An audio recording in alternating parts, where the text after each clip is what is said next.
প্রিয় ভাইয়েরা, আমরা যদি আমাদের জবানটাকে যদি হেফাজত না করি তাহলে কোন ধরনের শাস্তি হতে পারে সেই বিষয়টা আমরা একটু জেনে নিই। আজকাল আমাদের সমাজের মধ্যে অধিকাংশ মানুষরা আছে দোকান বাড়ির মধ্যে বসে বসে মানুষের কথাবার্তা বলে, অথচ জবানটাকে যে হেফাজত করার কথা সেই কথা মূলত আমরা স্মরণ করছি না। তাই আসলে আমরা রাসূল সাল্লাল্লাহু আলাইহি ওয়াসাল্লামের একটা হাদিস আপনাকে সামনে স্মরণ করি। নবী সাল্লাল্লাহু আলাইহি ওয়াসাল্লামের সাহাবী হযরত আবু হুরায়রা রাদিয়াল্লাহু তাআলা থেকে একটা হাদিস পাওয়া যায়।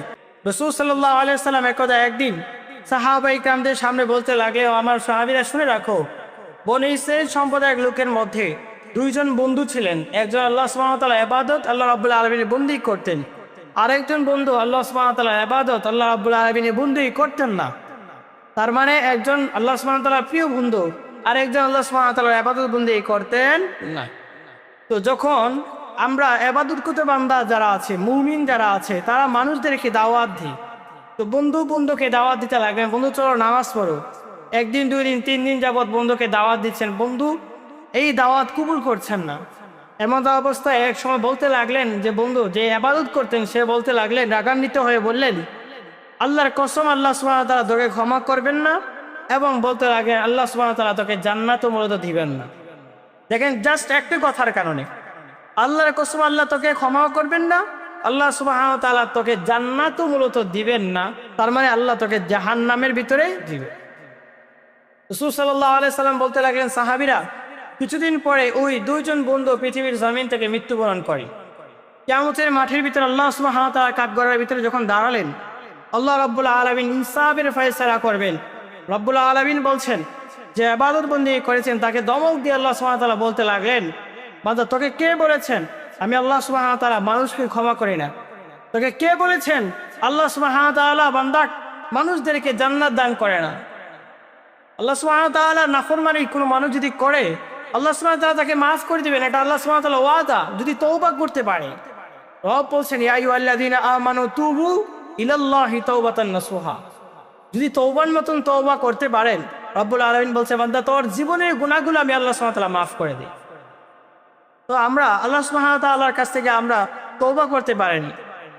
আজকাল আমাদের সব কিছু হতে পারে, জীবন আমাদের যেমন ভাবে চলছে তেমন ভাবে আমরা মূলত চালাতে পারছি, তামাশার জিন্দিগি আমরা মূলত চালাতে পারছি, কিন্তু রবের কাছে আমরা যে তওবা করব সেই তওবার কথা আমরা ভুলে গেলাম। তো রাসূল সাল্লাল্লাহু আলাইহি সাল্লাম বলেন, আল্লাহ সুবহানাহু ওয়া তাআলা বলবেন, আল্লাহ সুবহানাহু ওয়া তাআলা তখন বলছেন যে ইবাদত বন্দেগী করেছেন তাকে ধমক দিয়ে বললেন, বান্দা আজকে আমি আল্লাহ সুবহানাহু ওয়া তাআলা ইনসাফের ফয়সালা করব। তুই যে আল্লাহ সুবহানাহু ওয়া তাআলার বরত্বের কথা তোর কাছে স্মরণ নাই, তুই যে আল্লাহ সুবহানাহু ওয়া তাআলার বরত্বের কথা বলে গেলে, আমি আল্লাহ সুবহানাহু ওয়া তাআলা যে ক্ষমা করে মাফ করে দেই সেই কথা দিয়ে তুই স্বীকার করলে না, এজন্য আল্লাহ সুবহানাহু ওয়া তাআলা বলেন ওই বান্দাকে জাহান্নামের ভিতরে দেওয়া হয়, আর যে ইবাদত করে নাই তাকে আল্লাহ সুবহানাহু ওয়া তাআলা জান্নাত দিয়ে দিয়েছে। তার মানে এখানে বোঝা যাচ্ছে যে জাস্ট একটা কথার মাধ্যমে আল্লাহর কসম আল্লাহ তোকে ক্ষমা করবেন না, আল্লাহ রাব্বুল আলামিন তোকে জান্নাতও দিবেন না। আজকাল আমাদের সমাজের মধ্যে কত কথাবার্তা আমরা দোকানপাটের মধ্যে বলছি, অনার্থক কথাবার্তা বললাম। নবী সাল্লাল্লাহু আলাইহি ওয়াসাল্লামের সাহাবী হযরত আবু বকর সিদ্দিক রাদিয়াল্লাহু তাআলা আনহু ঘরের মধ্যে বসে থাকতেন, এবং বসে বসে একদিন তিনি লক্ষ্য করলেন উমর রাদিয়াল্লাহু তাআলা আনহু আবু বকর তার ঘরের মধ্যে গিয়ে জিহ্বার মধ্যে টানা শুরু করলেন। উমর রাদিয়াল্লাহু তাআলা আনহু বললেন, ইয়া আবু বকর, আল্লাহ সুবহানাহু ওয়া তাআলা আপনাকে ক্ষমা করেছেন, মাফ করে দিয়েছেন, আল্লাহ সুবহানাহু ওয়া তাআলা আপনাকে জান্নাতের সুসংবাদ দিলেন, এই সংবাদ শোনার পরেও আপনি কেন মূলত আপনার জিহ্বা ধরে টানাটানি করলেন? আবু বকর সিদ্দিক রাদিয়াল্লাহু তাআলা আনহু বললেন, ওমর, আল্লাহ সুবহানাহু ওয়া তাআলা যে আমাকে জান্নাত দিবেন এটা ভালো কথা, তবে আমি যদি আমার জবানের মাধ্যমে যদি অন্যায় অপরাধ করে ফেলি, কথার কারণে আল্লাহ সুবহানাহু ওয়া তাআলা কেমন শাস্তি আমাকে দিতে পারি?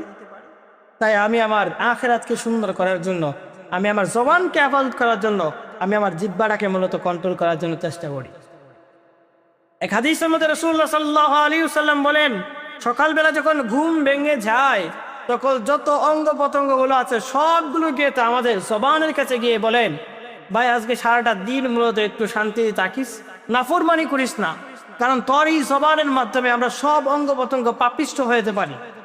এই যে আমরা বললাম তোকে আঘাত করবো, তোকে মারবো, এই কথা আমরা জবানের মাধ্যমে বললাম, কিন্তু আঘাত করেছেন হাতের মাধ্যমে।